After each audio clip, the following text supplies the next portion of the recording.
Hello friends, welcome to civil step Himachal. Previous year main series में आज हमारा second lecture है और इस लेक्चर में हम देखने वाले हैं कुछ और प्रीवियस ईयर के आपके क्वेश्चन जो कि मेंस में पूछे जा चुके हैं और उनकी थीम के हिसाब से हम डिस्कस करेंगे उन टॉपिक्स को, क्योंकि उनसे फिर से सवाल पूछने की संभावना बढ़ जाती है। तो चलिए दोस्तों, शुरुआत करते हैं। आज का हमारा टारगेट टॉपिक क्या है? Fiscal policy, fiscal responsibility and budget management act 2003 यानी कि FRBM act, debt and investment in India, current status, growth and development experience including natural resource management. Target question एक बार देख लेते हैं। पहला क्वेश्चन क्या है? Briefly explain the salient features of FRBM act 2003, जो कि 2016 में पूछा गया था और 4 मार्कर क्वेश्चन था। सेकंड क्वेश्चन जो आज हम देखने वाले हैं वो है, what are the major challenges in the implementation of GST in India, what impact is it likely to have on the Indian economy in the next 5 years? 2017 में ये क्वेश्चन आया था और 20 मार्कर क्वेश्चन था। तो हमारे जो थीम्स है वो क्या हो गए आज के? एक तो FRBM एक्ट के बारे में हम पढ़ेंगे डिटेल में और दूसरा GST के बारे में पढ़ेंगे और इसके थ्रू हम देखेंगे कि इन क्वेश्चंस को कैसे आंसर कर सकते थे और आगे आपसे जो क्वेश्चन पूछे जा सकते हैं मेंस में उनको कैसे हम टैकल कर सकते हैं। तो चलिए सबसे पहले बात करेंगे FRBM एक्ट के बारे में। दोस्तों, इंडियन जो है एक डेमोक्रेसी है और डेमोक्रेसी में बहुत बार जो गवर्नमेंट डिसीजंस लेती है वो इस तरह के लेती है कि पॉपुलिस्ट मेजर होते हैं कि लोगों को खुश करने के लिए, जिसे मुफ्त में बिजली दे दी, आपने जो है कोई जो है फोन बांट रहा है, कोई टीवी बांट रहा है इलेक्शन के जस्ट पहले।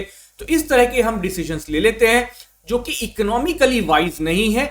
हमारे जो टैक्स पेयर्स के पैसा है वो एक तरह से उनका वेस्ट है।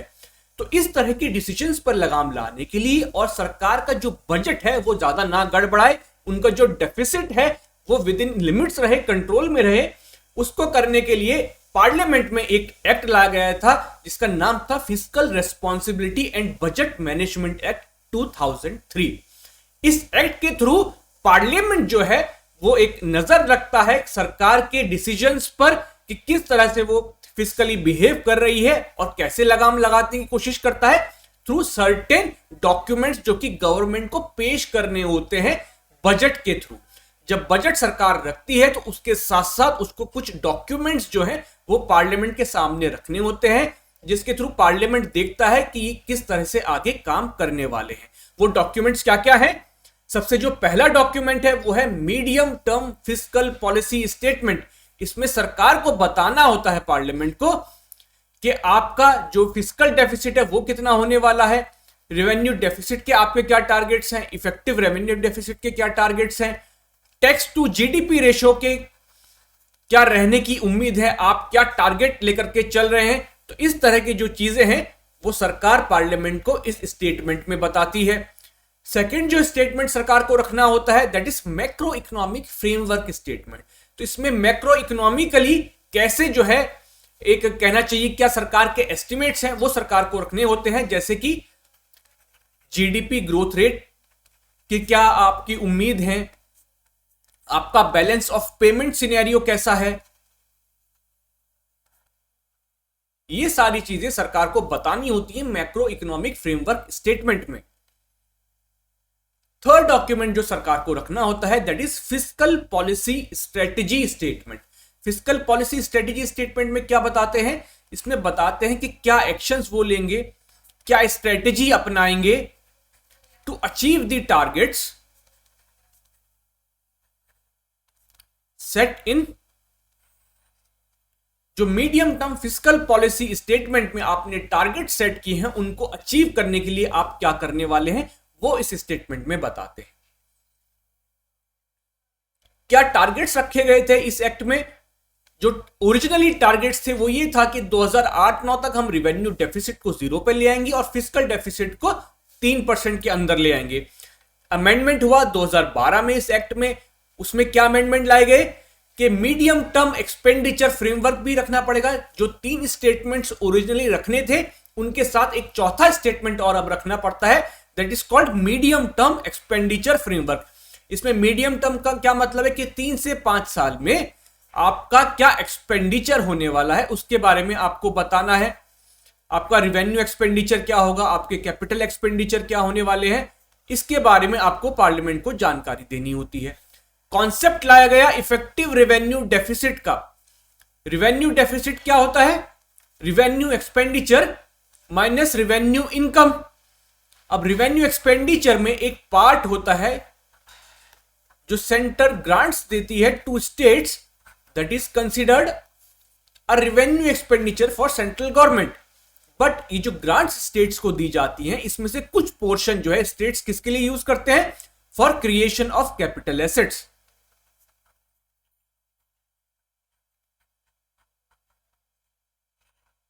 तो यूनियन गवर्नमेंट का यह कहना था कि जब स्टेट्स हमारी ग्रांट्स के में से अगर कुछ पोर्शन जो है वो कैपिटल एसेट्स क्रिएट करने के लिए यूज कर रहे हैं, तो उतने पोर्शन को रेवेन्यू एक्सपेंडिचर नहीं कंसीडर करना चाहिए, उसको आप कैपिटल एक्सपेंडिचर में कंसीडर करिए। तो उन्होंने रेवेन्यू एक्सपेंडिचर में से किसको निकालना शुरू कर दिया? वो पोर्शन को, वो जो ग्रांट्स स्टेट्स को दी जा रही थी उसमें से जितना भी खर्चा स्टेट्स अगर कैपिटल एसेट्स क्रिएट करने में रख रहे थे, तो उसको जो है रेवेन्यू एक्सपेंडिचर में से या रेवेन्यू डेफिसिट में से सब्ट्रैक्ट कर दिया गया। तो उसके बाद जो रेवेन्यू डेफिसिट बचता है उसको कहते हैं इफेक्टिव रेवेन्यू डेफिसिट। तो ये कॉन्सेप्ट कब आया था? 2012 में। 2015 में फिर से अमेंडमेंट हुआ। क्या अमेंडमेंट में लाया गया कि जो हम अब रेवेन्यू डेफिसिट को नहीं, अब हम इफेक्टिव रेवेन्यू डेफिसिट को टारगेट करेंगे और उसको एलिमिनेट करने की कोशिश करेंगे बाय मार्च 2018। और जो फिस्कल डेफिसिट का टारगेट था 3% का, उसको भी हम 2018 तक अचीव करने की कोशिश करेंगे। अब ये टारगेट्स की जो टाइमलाइंस है फिर से बढ़ा दी गई है, एंड ऑफ फिस्कल 2022 कर दिया गया है। तो हम अपनी गोल पोस्ट को शिफ्ट करते जा रहे हैं। एफआरबीएम एक्ट के साथ कुछ इश्यूज हैं, मतलब इनके कुछ लिमिटेशंस या कह लीजिए या ड्रॉबैक हैं। वो क्या क्या है? इट इज नॉट सफिशिएंट, ये सफिशिएंट नहीं है अपने आप में कि सरकार पर लगाम लगा सके।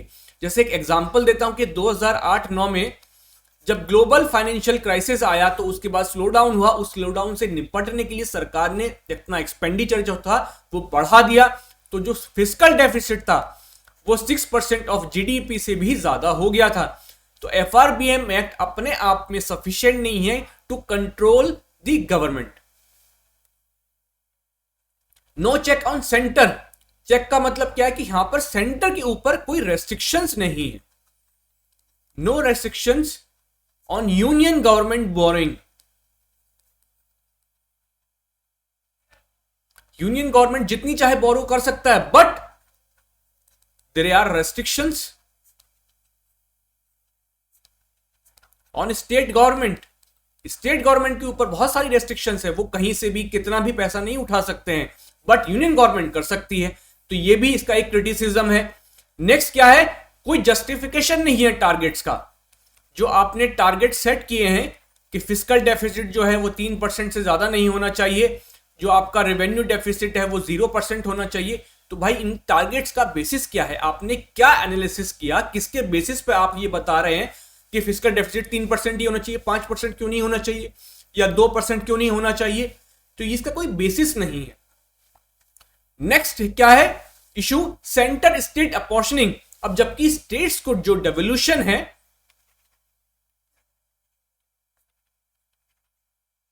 वो इंक्रीज हो चुका है, तो अब कुछ इकोनॉमिक्स का ये कहना है कि अब एफआरबीएम एक्ट में जो स्टेट्स जो हैं वो बहुत ज्यादा उनका फिस्कल डेफिसिट बहुत ज्यादा है, स्टेट फिस्कल डेफिसिट ज्यादा है, तो उनको कम बोरो करना देना चाहिए। और क्योंकि सेंटर के जो पास अब सेंट्रल पूल से जो पैसा है वो कम बचता है, तो उनकी जो बोरोइंग की लिमिट्स है वो ज्यादा होनी चाहिए। उनको ज्यादा जो है फ्लेक्सिबिलिटी मिलनी चाहिए बोरो करने के लिए, और स्टेट्स पर और ज्यादा रेस्ट्रिक्शन लगानी चाहिए। तो अब ये इकोनॉमिक्स का कहना है कि सेंटर और स्टेट के बीच की जो डेट है उसको अपोर्शन करने का ये तरीका होना चाहिए कि सेंटर के पास ज्यादा होनी चाहिए और स्टेट्स के पास कम होनी चाहिए। कोई फ्लेक्सिबिलिटी नहीं है। टारगेट्स क्या है? स्टिफ टारगेट दे दिए गए हैं कि 3%। अब ये 3.2% हो जाएगा तो क्या आफत आ जाएगी? अगर 0% आपने रिवेन्यू डेफिसिट है, अगर 0.2% है तो कोई बहुत बड़ी बात नहीं है। अब मान लीजिए जैसे अब कोविड के बाद से स्लो डाउन आया था इकोनॉमी में, तो सरकार ने बहुत सारे पैकेजेस अनाउंस किए, उन्होंने पब्लिक एक्सपेंडिचर को इंक्रीज किया क्योंकि डिमांड जनरेट करनी थी इकोनॉमी में। अगर सरकार अपना एक्सपेंडिचर नहीं बढ़ाती तो डिमांड कैसे क्रिएट होती उस टाइम पर, जबकि लोगों की नौकरियां जा रही थी, इनकम कम हो रही थी। तो सरकार को जरूरत थी कि वो अपना एक्सपेंडिचर बढ़ाए।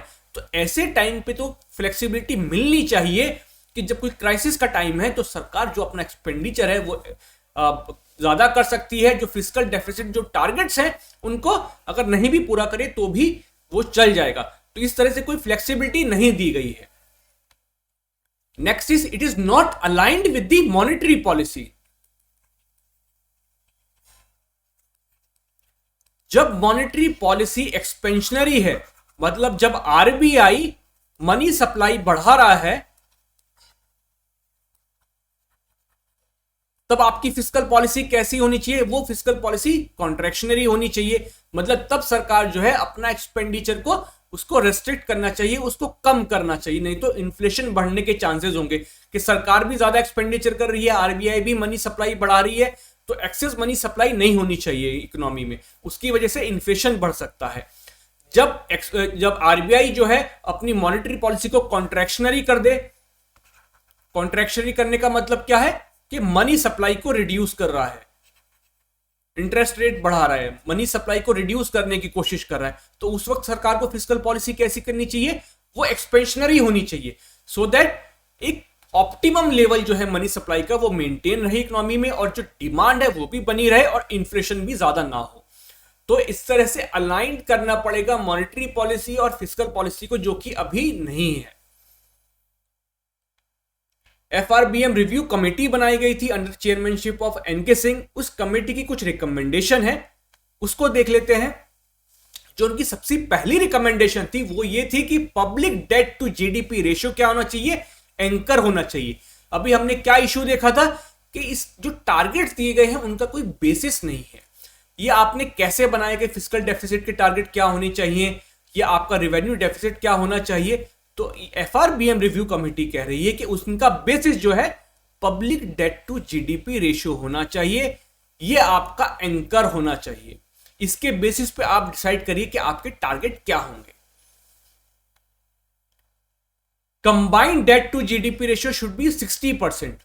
इनके हिसाब से जो सेंट्रल गवर्नमेंट है उसका डेट टू जीडीपी रेशियो 40% से ऊपर नहीं होना चाहिए, और स्टेट गवर्नमेंट का 20%, और दोनों का मिला के 60% होना चाहिए। फिस्कल डेफिसिट के लिए वो टारगेट क्या कह रहे हैं कि 2.5% का टारगेट अचीव करने की कोशिश कीजिए by the end of fiscal 2023। Revenue deficit का उनका मानना है कि आप 0.8% तक ले आइए 2023 तक। एक एस्केप क्लॉज की बात करते हैं। जो हमने कहा था इश्यूज में क्या था कि कोई फ्लेक्सिबिलिटी नहीं दी गई है, तो उस FRBM review committee escape clause के थ्रू उसमें वो फ्लेक्सिबिलिटी लाना चाह रही है कि जब कोई क्राइसिस सिचुएशन है तो जो गवर्नमेंट है वो अपना एक्सपेंडिचर बढ़ा सकती है और अपनी लिमिट्स को क्रॉस कर सकती है बाय 0.5% तक वो जो है एक्स्ट्रा खर्चा कर सकती है। मान लीजिए फिस्कल डेफिसिट का टारगेट 3% है तो वो 3.5% तक जा सकती है इन क्राइसिस सिचुएशन। वो कह रहे हैं एक नया इंस्टीट्यूशन एस्टेब्लिश करना चाहिए जिसका नाम हो फिस्कल काउंसिल। और ये फिस्कल काउंसिल क्या करेगी? ये मॉनिटर करेगी गवर्नमेंट के जो भी डिसीजंस होंगे एक्सपेंडिचर के, इनकम के, उनको मॉनिटर करने के लिए एक नया इंस्टीट्यूशन बनना चाहिए फिस्कल काउंसिल, जो कि नजर रखे कि एक्चुअली में सरकार कैसा परफॉर्म कर रही है। तो ये सारे क्या थे? एफआरबीएम रिव्यू कमेटी के सजेशंस थे। तो आपसे जो है अब इस वाले मेंस में किस तरह के क्वेश्चन पूछे जा सकते हैं कि क्या इश्यूज या क्या चैलेंजेस एफआरबीएम एक्ट के सामने आज हैं और हम क्या इसके लिए कर सकते हैं। तो तब आप चैलेंजेस बताएंगे या इश्यूज बताएंगे और फिर आप सजेशंस में एफआरबीएम रिव्यू कमेटी की रिकमेंडेशंस लिखेंगे। जो आज हमारा सेकंड क्वेश्चन था वो था जीएसटी के बारे में कि क्या चैलेंजेस जो है जीएसटी ने फेस किया है इन इंप्लीमेंटेशन और इसके क्या इंप्लीकेशन हो सकते हैं इन द नेक्स्ट 5 years। तो अब इसको देख लेते हैं कि जीएसटी क्या था। पूरी डिटेल में हम जीएसटी को डिस्कस करेंगे सो दैट जीएसटी पे कोई भी क्वेश्चन आए तो आप उसको आसानी से टैकल कर सके। देखिए जीएसटी जो है भले से 1 जुलाई 2017 में लागू हुआ है, लेकिन जो इसकी प्रिपरेशन थी वो कब से चल रही है? वाजपेयी गवर्नमेंट 2000 में पहली बार ये डिस्कशन शुरू हुआ था और 2000 से आते आते बहुत सारे डेवलपमेंट्स हुए और 1 जुलाई 2017 को जो है वो जीएसटी अल्टीमेटली लॉन्च हुआ। जीएसटी के फीचर्स क्या हैं उसके बारे में हम डिस्कस करते हैं एक एक करके कि GST is destination based tax, मतलब जो एंड कंज्यूमर है वो जीएसटी पे करता है। पहले क्या होता था कि मान लीजिए मैन्युफैक्चरिंग पे कोई टैक्स लग रहा है तो मैन्युफैक्चरर देगा, सप्लायर जो है वो सप्लाई कर रहा है कोई माल तो उसको देना पड़ता था सेल्स टैक्स वगैरह। बट जीएसटी में क्या है, it is a destination based tax, जो एंड कंज्यूमर है जो उस किसी गुड को या किसी सर्विसेज को यूज कर रहा है उसको देना है, तो डेस्टिनेशन पर लगेगा। Second is only on value addition, जो गुड्स एंड सर्विसेज टैक्स है उसकी जो खासियत है वो ये है कि ये सिर्फ वैल्यू एडिशन पर लगता है। वैल्यू एडिशन पर लगता है इसका क्या मतलब है कि मान लीजिए कोई टोमेटो केचप बना रहा है, मान लीजिए जो टोमेटो केचप जो प्रोडक्ट बना उसकी कीमत जो है 100 रुपीज है, उसमें जो रॉ मटेरियल हुआ है जैसे मान लीजिए टोमेटोज यूज हुए हैं और कुछ मसाले यूज हुए हैं, तो मान लीजिए उनकी कीमत जो है 60 रुपीज आई और जो एंड प्रोडक्ट है उसकी कीमत 100 रुपीज है। तो जो टैक्स लगेगा वो 100 रुपीज पर नहीं लगेगा बल्कि किस पे लगेगा, जो भी उस मैन्युफैक्चरर ने वैल्यू एडिशन किया है। तो वैल्यू एडिशन उसने कितना किया है, 100 रुपीज तो उसकी फाइनल कॉस्ट है और उसकी इनपुट कॉस्ट कितनी है 60 रुपीज, तो उसका वैल्यू एडिशन कितना हुआ 40 रुपीज का। तो जो टैक्स लगेगा वो 40 रुपीज पर लगेगा ना कि 100 रुपीज पर। तो इसका मतलब कि जो ओवरऑल टैक्स लाइबिलिटी है वो रिड्यूस हो गई। इट सबज्यूम्ड 17 टैक्सेस, जो जीएसटी है वो आज तक का सबसे बड़ा इनडायरेक्ट टैक्स रिफॉर्म है।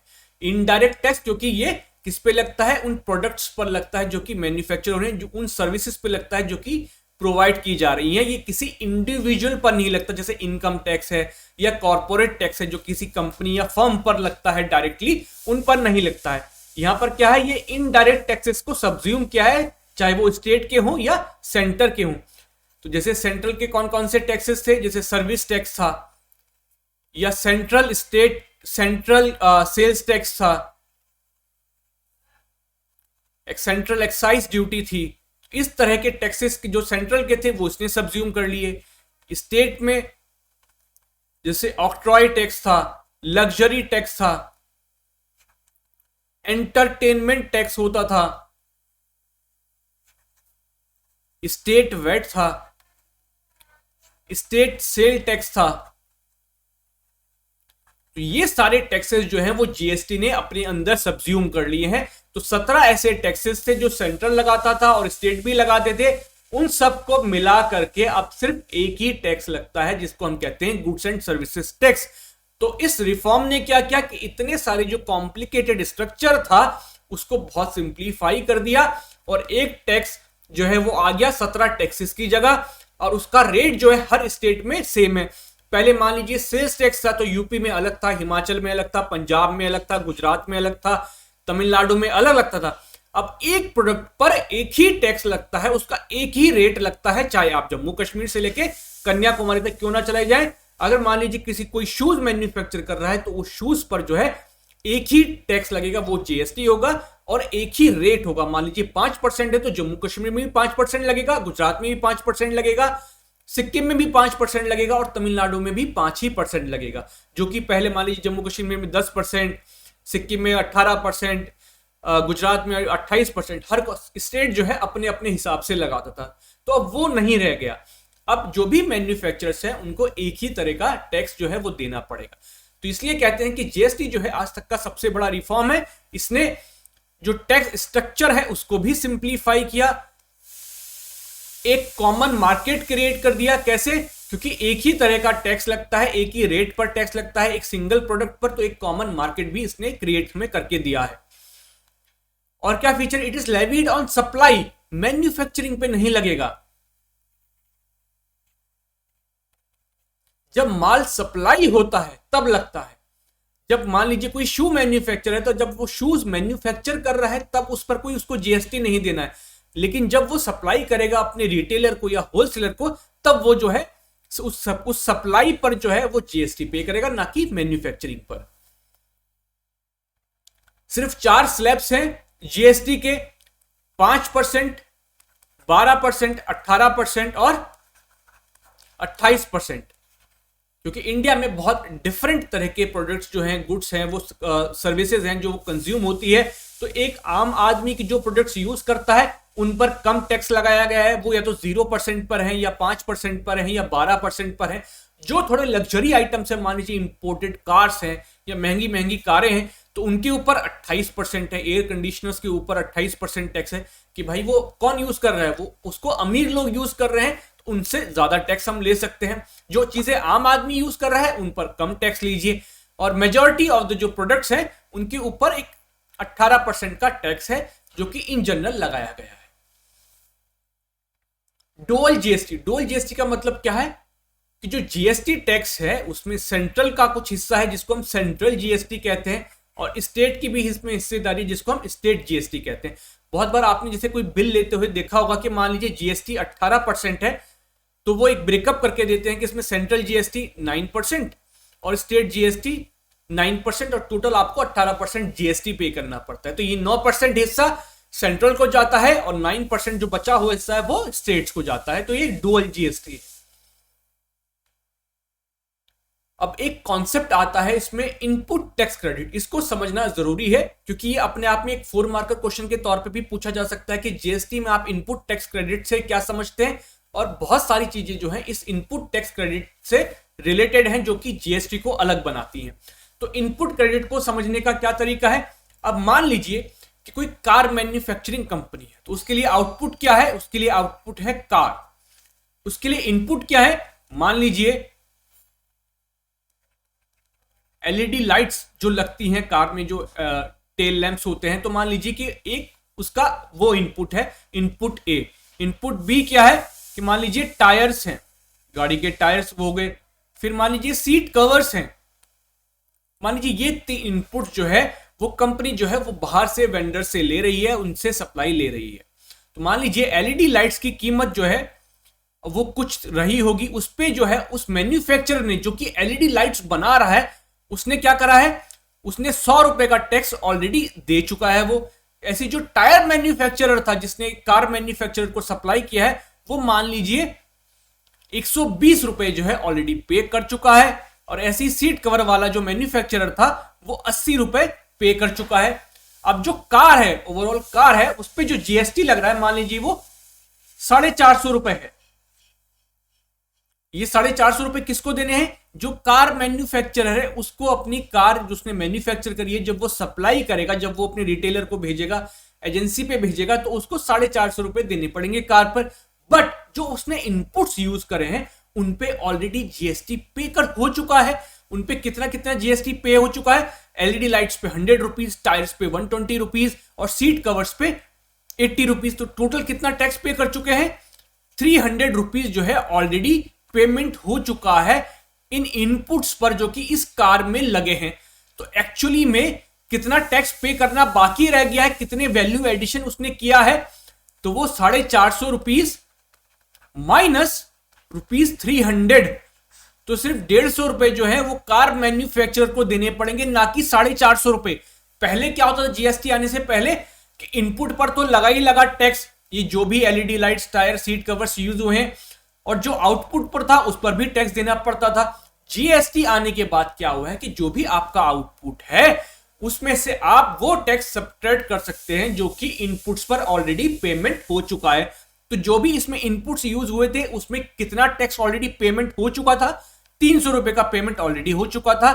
आपकी टोटल जो लायबिलिटी थी वो 450 रुपए थी, तो 450 रुपए में से आप 300 रुपए जो है सब्ट्रैक्ट कर सकते हैं और वो आपकी अब फाइनल लायबिलिटी होगी। तो इसमें इनपुट क्रेडिट कितना हो गया, इनपुट टैक्स क्रेडिट 300 रुपए का आपने इनपुट टैक्स क्रेडिट क्लेम कर लिया और आपने अल्टीमेटली सिर्फ 150 रुपए जो है वो एज टैक्स दिए। तो जीएसटी ने क्या किया कि ये इनपुट टैक्स क्रेडिट की सुविधा से कैस्केडिंग ऑफ टैक्सेस को बचा लिया। कैस्केडिंग ऑफ टैक्सेस का मतलब क्या होता है, कैस्केडिंग का मतलब होता है टैक्स ऑन टैक्स। मान लीजिए जीएसटी नहीं होता तो ये टैक्स तो आप ऑलरेडी पे कर चुके थे 300 रुपए का, अब इसके ऊपर आप फिर से टैक्स पे कर रहे थे। आपको कितना देना पड़ता, 300 प्लस 450, तो 750 रुपए आप देते। तो आपको क्या किया जीएसटी ने, ये जो है इनपुट, ये जो टैक्स क्रेडिट की सुविधा से टैक्स ऑन टैक्स बचा लिया कि आपको टैक्स के ऊपर टैक्स नहीं देना पड़ रहा है। मान लीजिए पहले कोई कार मैन्युफैक्चरर होता तो उसको पहले एक्साइज ड्यूटी देनी पड़ती। तो मान लीजिए 100 रुपए कीमत थी मान लीजिए किसी कार की हाइपोथेटिकली, तो 100 रुपीज पे मान लीजिए 10% जो है एक्साइज ड्यूटी लग रही थी, तो उसकी कीमत 110 रुपए हो गई। अब जब ये सप्लाई होती तो उस पर सेल टैक्स लगता, वो सेल्स टैक्स मान लीजिए वो भी 10% है, तो वो 110 रुपए पे लगता। तो ये क्या हो गया, आप टैक्स के ऊपर टैक्स दे रहे हो। तो जीएसटी ने इस इनपुट टैक्स क्रेडिट की सुविधा से टैक्स से ऑन टैक्स वो बचा लिया, तो कैस्केडिंग जो थी टैक्सेस की वो रुक गई। क्या रिफॉर्म्स जीएसटी लेकर के आया है? तो सबसे पहला जो हम देख चुके हैं वो है कॉमन नेशनल मार्केट। अब एक प्रोडक्ट पर एक ही टैक्स लगता है, वन प्रोडक्ट वन टैक्स। अब मान लीजिए शूज है, उन पर अगर लेदर शूज पर 18% जीएसटी, तो जो इंडिया के आप किसी भी कोने में चले जाइए उस पर 18% ही जीएसटी लगेगा। तो जीएसटी ने एक कॉमन नेशनल मार्केट जो है वो क्रिएट कर दिया है। Second, mitigation of cascading effect, जो मैंने अभी समझाया कि आपको अब टैक्स ऑन टैक्स देने की जरूरत नहीं है क्योंकि उसने बहुत सारे टैक्सेस को सब्ज्यूम कर लिया है। इनपुट टैक्स क्रेडिट की सुविधा है, उसकी वजह से कैस्केडिंग इफेक्ट जो है वो रुक गया है।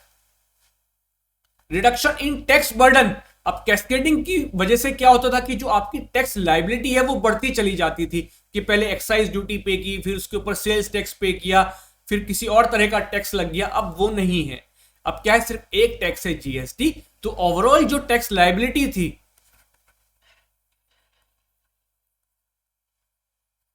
वो रिड्यूस हो गई, तो जो टैक्स बर्डन था एंड कंज्यूमर पर वो भी रिड्यूस हो गया।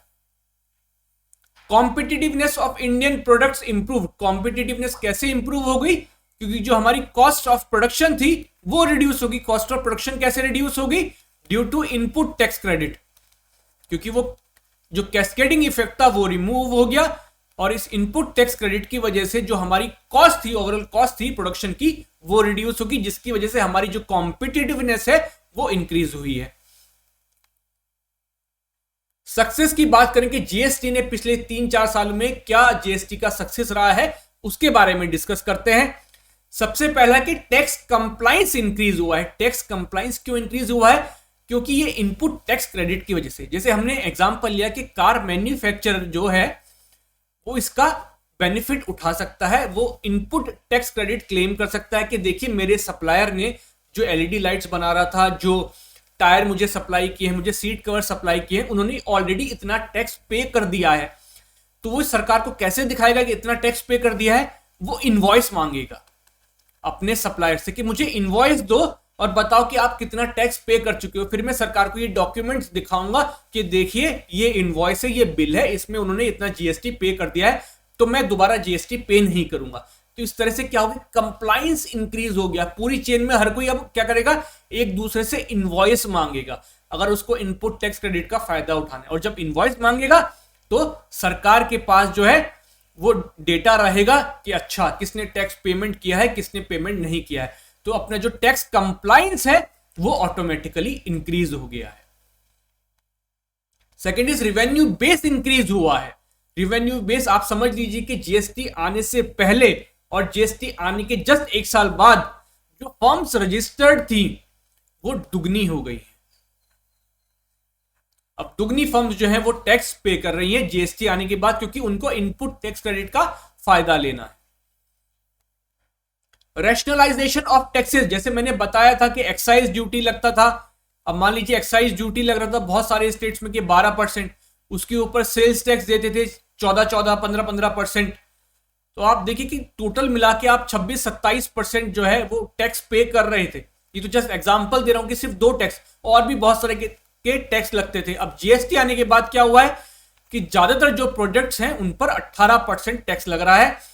Almost 97.5% products, goods and services ऐसी हैं जिन पर 18% या 18% से कम टैक्सेस हैं। तो पहले देखिए कि टैक्स लायबिलिटी कितनी ज्यादा होती थी, उसको रैशनलाइज किया गया है और जो मेजॉरिटी ऑफ प्रोडक्ट्स हैं उनको 18 या 18 से कम टैक्स ब्रैकेट में रखा गया है।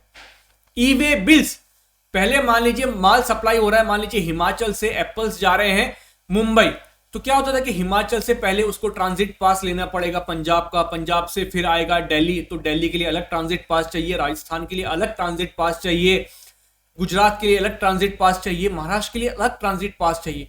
हर स्टेट में एंटर करने के लिए क्या लगता था, ट्रांजिट पास लगता था सेपरेटली।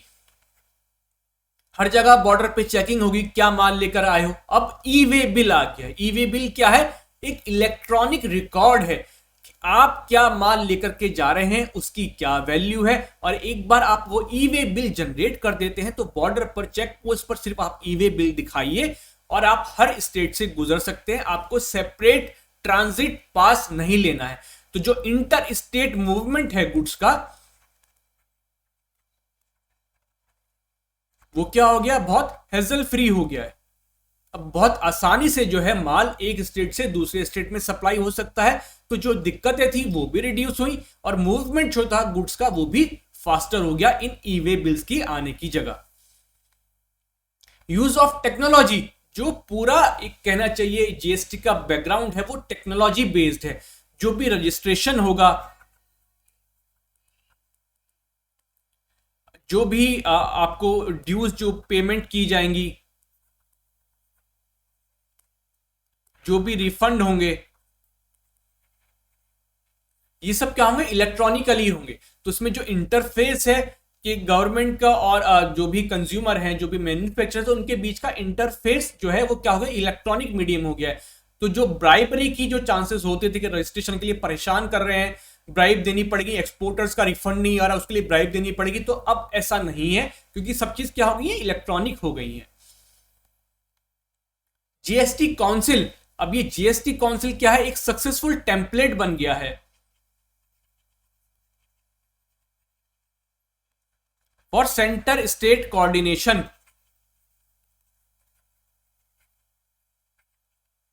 क्योंकि इस जीएसटी काउंसिल में यूनियन गवर्नमेंट की भी रिप्रेजेंटेशन है और सारे स्टेट्स का भी रिप्रेजेंटेशन है। और ये जीएसटी काउंसिल ही डिसाइड करती है कि क्या टैक्स स्लैब्स होनी चाहिए, क्या रेट्स होने चाहिए। तो सब सेंटर और स्टेट्स मिलकर के ये डिसाइड करते हैं कि कितने स्लैब्स रखने हैं, क्या रेट्स रखना है, किस प्रोडक्ट को किस स्लैब में रखना है। तो जीएसटी काउंसिल अपने आप में एक सक्सेसफुल टेम्पलेट बनकर के उभरा है कि कैसे सेंटर और स्टेट्स मिलकर के साथ काम कर सकते हैं। तो ये तो हुआ जीएसटी का सक्सेस। अब देखते हैं कुछ चैलेंजेस के बारे में जो अभी भी जीएसटी के सामने हैं।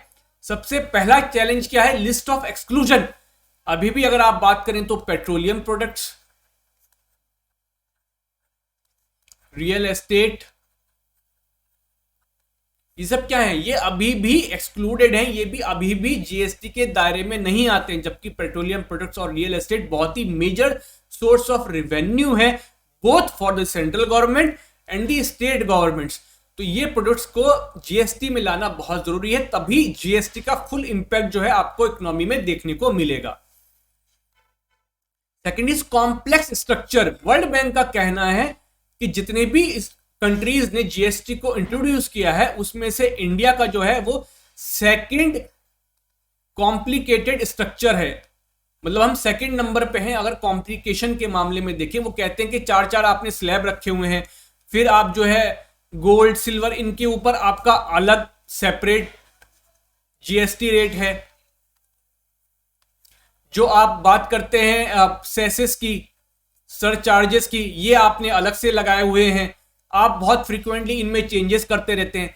तो वर्ल्ड बैंक कहता है कि आपका स्ट्रक्चर पहले से तो सिंप्लीफाइड हुआ है, बट अभी भी ये अगर आप देखें एक ग्लोबल कंपैरिजन करें तो अभी भी ये स्ट्रक्चर काफी कॉम्प्लिकेटेड है। Third is digital infrastructure. अब देखिए जो बैकबोन है जीएसटी की, दैट इज कि डिजिटल टेक्नोलॉजी का वो यूज कर रहे हैं। और अभी भी इंडिया में बहुत सारे पार्ट्स ऐसे हैं जहां पर क्या है कि इंटरनेट फैसिलिटी अभी प्रोवाइडेड नहीं है। तो मान लीजिए किसी दूर दराज इलाके में, नॉर्थ ईस्ट में या किसी हिली एरिया में कोई मैन्युफैक्चरर है, कुछ मान लीजिए कुछ हैंडीक्राफ्ट्स बना रहा है, वो जीएसटी पे रजिस्टर करना चाहता है लेकिन इंटरनेट फैसिलिटी नहीं है, तो वो कैसे रजिस्टर कर पाएगा। तो ये जो डिजिटल इंफ्रास्ट्रक्चर है इसको अभी और इंप्रूव करने की जरूरत है। अभी और इंप्रूव करने की जरूरत है कि उसका स्मूथली इंप्लीमेंटेशन हो सके, क्योंकि अभी भी प्रॉब्लम आ रही है कि जो भी ट्रेडर्स हैं उनका एक कॉमन डेटाबेस कैसे बनाया जाए, कैसे जो इनवॉइसेस है उनकी मैचिंग की जाए। तो डिजिटल इंफ्रास्ट्रक्चर को अभी बहुत ज्यादा इंप्रूव करने की जरूरत है। रिफंड प्रॉब्लम्स, जो एक्सपोर्टर्स हैं, एक्सपोर्टर्स पे क्या है कि जो भी वो रॉ मटेरियल यूज कर रहे हैं for producing products which are exported, तो उन पर 0% जीएसटी लगता है। तो मान लीजिए उन्होंने कुछ जीएसटी पेमेंट कर दिया है किसी प्रोडक्ट पर, तो उसको रिफंड लेने के लिए वो अप्लाई करते हैं, बट उनका रिफंड जो है वो टाइम से नहीं हो पा रहा है, जिसकी वजह से उनकी जो कैपिटल रिक्वायरमेंट, वर्किंग कैपिटल जो उनको चाहिए होती है, वो उनको ठीक से नहीं मिल पा रही है। तो रिफंड की प्रॉब्लम्स आ रही हैं। जीएसटी की ड्यूज, अभी आपने देखा होगा कि बीच में बहुत राजस्थान, पंजाब, इन सब स्टेट्स ने कहा था कि जो सेंटर है वो हमारी जो ड्यूज हैं, जैसे हमने देखा कि सेंट्रल गवर्नमेंट का कुछ हिस्सेदारी होती है जीएसटी में और कुछ स्टेट गवर्नमेंट्स की होती है, तो उनका आरोप ये लगाया गया था राजस्थान और पंजाब सरकार ने कि जो सेंट्रल गवर्नमेंट है वो हमारा ड्यू हमें नहीं दे रही है, उसके ऊपर बहुत सारा जीएसटी का बकाया हो चुका है, हमें आप हमारा पैसा रिलीज कर दीजिए सो दैट हम कोविड टाइम्स में कुछ स्कीम्स जो है वो इंप्लीमेंट कर पाए, अपने हेल्थ इंफ्रास्ट्रक्चर को सुधार पाए। तो जीएसटी ड्यूज जो है वो ठीक से पेमेंट अभी नहीं हो रहा है by the centre to states. Tax frauds, अभी जो इनपुट टैक्स क्रेडिट है इसका फायदा उठाने के लिए बहुत सारी जो है फर्जी फर्म्स जो है लोगों ने एस्टेब्लिश करी और उनसे वो फेक इनवॉइसेस जनरेट कर रहे हैं, फेक इनवॉइसेस जनरेट कर रहे हैं और कह रहे हैं कि देखिए हमने इतना इनपुट टैक्स ऑलरेडी दिया है तो आप इसको हमें रिफंड कर दीजिए। तो ऐसे 9000 से ज्यादा केसेस जो हैं ऑलरेडी टैक्स फ्रॉड के रजिस्टर हो चुके हैं और इनकी जो टोटल अमाउंट है जो इन्होंने क्लेम किया है that is more than 45,000 crore. तो इन टैक्स फ्रॉड्स को कब रोका जा सकता है? जब हम अपने डिजिटल इंफ्रास्ट्रक्चर को इंप्रूव करेंगे और इनवॉइस की मैचिंग करेंगे। इनवॉइस की मैचिंग करने का क्या मतलब है? इनवॉइस की मैचिंग करने का यह मतलब है कि मान लीजिए कोई मैन्युफैक्चरर सरकार के पास आता है इनवॉइस लेकर के कि देखिए मेरे सप्लायर ने इतना जो है पेमेंट हो चुका है, तो सरकार का अब ये काम बनता है कि ये जो क्लेम कर रहा है कि इसके सप्लायर ने इतना पेमेंट कर दिया, इसको मैच करा जाए कि डेटाबेस में देखें कि ये कौन सप्लायर है, इसने क्या माल सप्लाई किया था, कितना टैक्स पेमेंट किया था। तो इनकी मैचिंग करके जो है सरकार जो है उसके क्लेम को जो है क्या करेगी, वेरीफाई करेगी कि सही में इतना पेमेंट हुआ है या नहीं हुआ है। अभी हमारा डिजिटल इंफ्रास्ट्रक्चर इतना कैपेबल नहीं हुआ है कि इसकी एग्जैक्ट मैचिंग कर पाए और जिसकी वजह से ये सारे फ्रॉड केसेस हो रहे हैं। तो ये सारे चैलेंजेस हैं जो अभी भी जीएसटी के सामने हैं। इनको दूर करने के लिए क्या किया जा सकता है? सबसे पहले जो एक्सक्लूडेड आइटम्स हैं जैसे पेट्रोलियम प्रोडक्ट्स हैं, रियल एस्टेट सेक्टर है, उसको जीएसटी के अंदर लाइए so that full impact GST का हमें देखने को मिल सके। Second is greater coordination. Greater coordination किसके बीच में? Between CBIC, central board of indirect taxes and customs, and CBDT. इनके बीच में अगर ज्यादा कोऑर्डिनेशन अच्छे से होगा तो जीएसटी का इंप्लीमेंटेशन और भी स्मूथ हो सकता है। Third is simplification. जैसे वर्ल्ड बैंक ने कहा कि कॉम्प्लिकेटेड स्ट्रक्चर है तो इसको थोड़ा सा सिंप्लीफाई करने की जरूरत है स्ट्रक्चर को भी। और दूसरा, जो भी कंप्लायंस के लिए आप सिंप्लीफाई कर सकते हैं कि रजिस्ट्रेशन जो है वो सिंपल हो, जो जीएसटी रिटर्न्स भरने होते हैं वो थोड़े से सिंप्लीफाइड हो। तो इस तरह से आप अगर सिंप्लीफाई करेंगे तो और भी जो कंप्लायंस है वो इंप्रूव होगा और जो लोगों की दिक्कतें हैं वो भी कम होगी। तो इस तरह से जीएसटी में हमें आगे बढ़ना चाहिए। तो मेरे हिसाब से अब जीएसटी में कोई भी क्वेश्चन पूछा जाएगा तो आप उसको बहुत इजीली टैकल कर सकते हैं। Thank you so much friends. Next lecture में फिर से मिलेंगे कुछ और प्रीवियस ईयर क्वेश्चंस के साथ और डिस्कस करेंगे डिटेल में उन थीम्स के बारे में। Thank you so much.